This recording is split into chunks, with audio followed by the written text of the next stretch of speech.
अमरावती जिल्ह्यामध्ये पावसानं दडी मारलेली आहे। गेल्या 15 दिवसांपासून अमरावतीमध्ये पावसाची उघडीप पाहायला मिळते। पावसानं दडी मारल्यानं शेतकरी चिंतेमध्ये आलेला आहे। सोयाबीन, कपाशी तर तूर पीक देखील धोक्यामध्ये आलेलं आहे। अमरावतीमध्ये देखील आता पावसानं दडी मारलेली आहे, त्यामुळे बळीराजा चिंतेमध्ये आहे।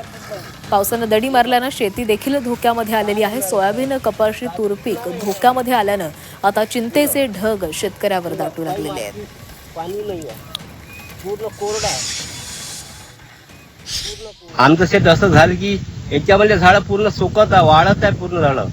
काय करायचं काही समजत नाही। एवढं कर्ज काढून आम्ही पीक उभं केलं पण काही कामाचं नाही। पिकाने आम्हाला दगा दिलाय, काय करायचं हे सर दक्षता घ्यावी याची। दुबार पेरणी आता कसं करा, वरचं पाणीच नाही तर खर्च पेरणी कसा करायची, आणि खर्च भरपूर जवळचा कर्ज काढून आम्ही खर्च केला आहे।